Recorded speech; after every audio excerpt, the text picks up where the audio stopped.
सुनाओ angel one limited. अब देखिए Q4 के नंबर आ चुके हैं। आज एंजल वन के इन्वेस्टर्स सो नहीं पाएंगे रात को, क्योंकि अगर आप देखें Q4 के नंबर कुछ ऐसे ही है।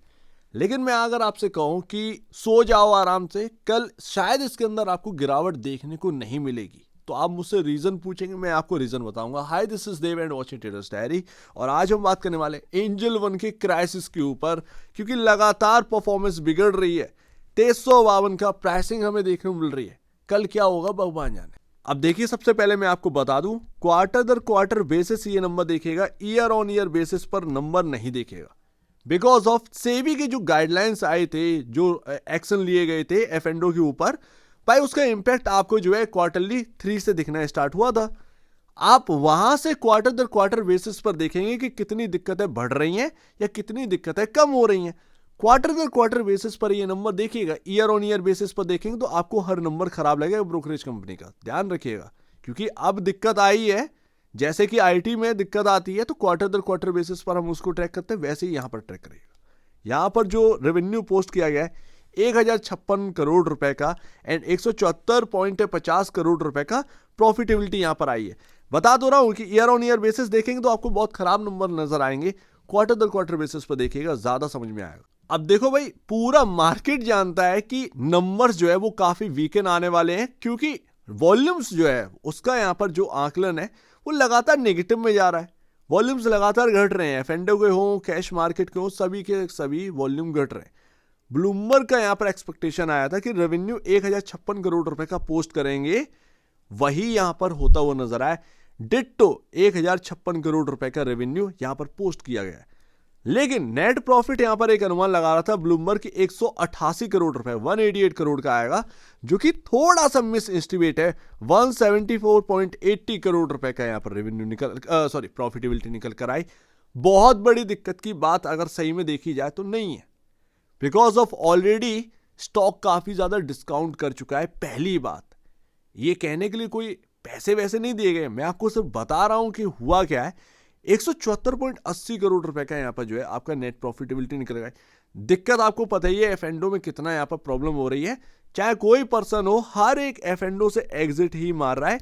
चाहे आप भाई ब्रोकरेज इतनी हाई है, आप देखेंगे पैसा पहले 3000 रुपए की इन द मनी, 5000 रुपए की इन द मनी लौट आ जाती थी, आज की डेट में 18000 रुपए की आती है। अब वो 18000 रुपए में आप स्टॉप लॉस लगाएंगे तब भी 3-4 हजार रुपए आपके उड़ गए एक बार। वही तो मैं बता रहा हूँ कि आपको कहीं प्रीमियम का यहाँ पर लूज है, बहुत सारे लोग समझ नहीं पा रहे हैं, दिक्कतें बहुत पैदा हो गई हैं, तो उसकी वजह से एफ&ओ लूज कर रहे हैं लोग। यहीं पर उसी का इंपैक्ट देखने को मिल रहा। अब देखिए, सही मायने पूछा जाए तो नंबर्स कुछ इस तरीके से हैं कि गिरावट हो जाए तो कोई बड़ी बात नहीं है, लेकिन गिरावट के अपने अपने कुछ रीजंस हैं।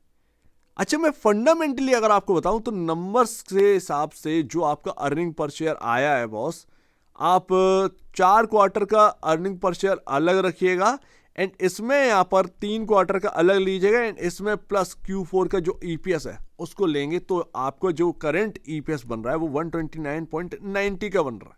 129.90 का करंट का क्वार्टर पिछले 3 क्वार्टर को मिलाकर। यहीं पर आपका अर्निंग पर शेयर 148 था इस क्वार्टर से पहले, 129.90 का यहां पर जो है आपके सामने अर्निंग पर शेयर है। यही तो बात है। अब हुआ क्या है, यहां पर अगर आप देखेंगे जो करंट का आज क्लोजिंग के हिसाब से जो पी रेशियो था 15.88 था, अब ये अर्निंग पर शेयर जो घटा है उसके हिसाब से 18.80 का आपका पी रेशियो आ चुका है। ये चीज एक नेगेटिव है फंडामेंटली अगर हम देखें तो, लेकिन स्टॉक ऑलरेडी डिस्काउंट कर चुका है। प्राइस टू बुक वैल्यू आपको 3.82 टाइम पर मिल रही है। ऐसा नहीं है कि ब्रोकरेज कंपनी बिल्कुल खत्म हो जाएंगी, टाइटन किए गए हैं रूल। ध्यान रखिएगा, ज्यादा दिन तक ये रहेंगे नहीं, ये एक पहली होप रहेगी, क्योंकि यहाँ पर ना गवर्नमेंट को भी लॉस होगा अगर आप सही मायने में देखें तो फंडामेंटली अगर आप देखें तो वैल्यूएशन थोड़ी सी खराब हुई है, लेकिन इतनी ज्यादा डिस्ट्रॉय नहीं हुई है कि आप जो है वो एकदम ये कह दें कि सब खत्म सब खत्म सब खत्म, ऐसा कुछ भी नहीं। एंजल वन का अगर आप फ्यूचर देखेंगे अप्रैल वाला, यहां पर आपका करंट जो आपका क्लोजिंग हुई है वो कितने पर हुई है स्पॉट प्राइस की, 2352 रुपए 60 पैसे। फ्यूचर आप देखिए कहां पर क्लोजिंग हुई है, 2283 पर। यानी कि 2283.20 रुपये पर यहाँ पर क्लोजिंग हुई है। स्पॉट प्राइस से काफी नीचे फ्यूचर का प्राइस चल रहा है। शॉर्ट्स बिल्डअप बड़ा दबा कर यहाँ पर जो ना गया हुआ है। शॉर्ट बिल्डअप दबा कर गया, पूरा मार्केट जानता है कि नंबर खराब है, शॉर्ट बिल्डअप भयंकर है। यही तो बात, यही पर ना पूरी बात आ जाती है। बाय लक, कल आपका लक है यहाँ पर, यही तो बोलेगा। ये जो लक है ना, यही तो आपका यहाँ पर काम करने वाला है। जो बाई साइड गया है ना कल, आपका यही तो देखा जाए, यही तो आपके लक की टेस्टिंग है। इतना बिल्डअप गया है शॉर्ट, ठीक है ना। आपका सबको पता था कि मार्केट में नंबर खराब आएंगे, यहीं पर तो गेम हो जाता है। स्टॉक ऐसे में ना सिर्फ और सिर्फ ऊपर की ओर जाता है कभी कभार। तो समझ गए ना, मतलब कल बहुत ही ज्यादा यहाँ पर डिपेंड करेगा आपके लक के ऊपर। डरिए मत, शॉर्ट बिल्डअप इतना ज्यादा है, आप आसानी से इससे निकल नहीं सकते। ये मार्केट है। सबसे बड़ी बात यह है कि एक रेंज में क्लोजिंग हुई थी, क्या 2334-2407। मैं आपको कई बार बता चुका हूं, जब भी किसी एक इंपॉर्टेंट रेंज में जब स्टॉक की क्लोजिंग हुई थी, एक कोई खबर आती है, या तो वो स्टॉक को ऊपर ले जाती है या फिर नीचे ले जाती है। अच्छा, खबर जो है वो नीचे ले जाने वाली ही है, लेकिन शॉर्ट बिल्डअप इतना ज्यादा है कि भाई इस स्टॉक के अंदर कल ही पता चलेगा कि होता क्या है। क्योंकि नंबर्स इतना ज्यादा वीकन भी नहीं है स्टॉक के अंदर। स्टॉक प्राइस अगर आप देखेंगे, फॉल देखिए किस लेवल से यहाँ पर ना टूटा है। 3600 से ये स्टॉक इसी खबर की वजह से वो रह गया है आपका 2078 या उससे भी नीचे का प्राइसिंग हमें देखने को मिल चुका है। अभी थोड़ा सा रिकवर हुआ है।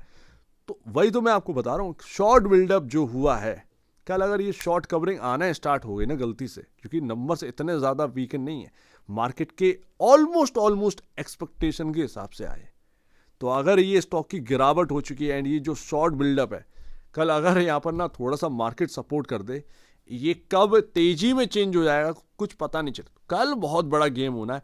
बाकी एक सच्ची बात बताऊं, खबर ऐसी है कि स्टॉक को तोड़ कर रखते, लेकिन स्टॉक ऑलरेडी पहले से टूटा हुआ है, ऊपर से शॉर्ट बिल्डअप है, तो क्या कर सकते हैं। तो यही तो देखना है कि कल होता क्या है एंजल वन में। अदरवाइज मैं बता रहा हूं कि अगर आपके पास शेयर्स हैं तब भी आप नहीं सो पाएंगे आज। अगर आप कॉल लेकर गए हैं तब भी नहीं सो पाएंगे आप। पुट लेकर गए हैं तो बिल्कुल ही नहीं सो पाएंगे आप। सारे के मन में बस यही है कि कल एंजल वन में होने क्या वाला है।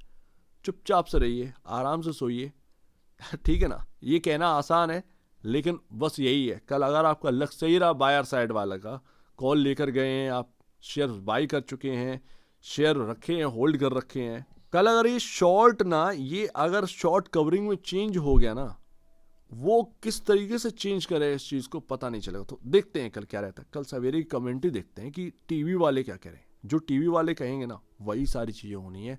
सो उम्मीद है काफी कुछ आपको समझ में आया होगा।